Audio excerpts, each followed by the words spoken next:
ఒకసారి చాలా దూరంలో రంగుల పూలతో నిండిన ఒక అద్భుతమైన మాయాలోయ ఉండేది. అక్కడ పక్షులు పాటలు పాడుతూ ఎగిరేవి. నదులు వెండి రంగులో మెరిసేవి. చెట్లు పిల్లల కథల్లో కనిపించేలా చిరునవ్వులు చిందించేవి. ఆ లోయలో ముగ్గురు ప్రత్యేకమైన స్నేహితులు నివసించేవారు. లక్ష్మి ఎప్పుడూ కొత్త విషయాలు తెలుసుకోవాలని తపన.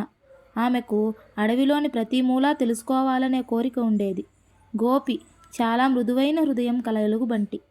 అతను బలవంతుడైనా ఎప్పుడూ ఎవరినీ బాధ పెట్టడు. పువ్వుల దగ్గర కూర్చొని తేనె తినడం అతనికి చాలా ఇష్టం. చిన్ని చిన్న నీలిపిట్ట. ఆమె మాటలు పాటలలా ఉండేవి. ఎప్పుడూ ఆశతో నిండిన మాటలు చెబుతూ అందరినీ ఉత్సాహపరిచేది. ప్రతిరోజు ముగ్గురూ కలిసి ఆడుకుంటూ మాయాలోయ అంతా తిరుగుతూ గడిపేవారు. ఉదయం లక్ష్మి అడవిలో పూలు ఏరేది. గోపి తేనె తేవడానికి పెద్ద చెట్ల మీదకి ఎక్కేవాడు. చిన్ని పైనుంచి లోయ అంతా చూసి కొత్త కథలు చెప్పేది. ఒకరోజు ఉదయం ఆకాశం మామూలుగా కాకుండా ముసురుకుంది. గాలులు బలంగా వీశాయి. చిన్ని భయంతో కిందికి వచ్చి చెప్పింది, ఏదో తప్పు జరగబోతోంది. అంతలో భూమి కంపించింది. పెద్ద శబ్దంతో కొండ మీద నుంచి రాళ్ళు జారిపడ్డాయి. మాయాలోయలోని ప్రధాన నది మార్గం మూసుకుపోయింది. నీరు ఆగిపోయింది. పూలు వాడిపోవడం మొదలయ్యాయి. జంతువులంతా భయపడ్డారు.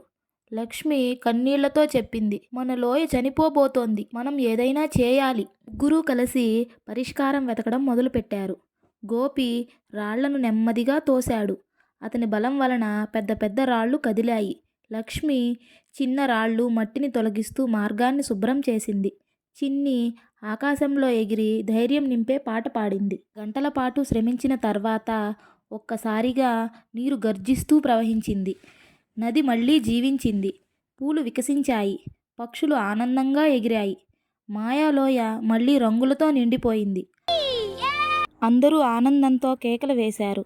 మాయాలోయ మళ్ళీ సంతోషంలో నిండిపోయింది.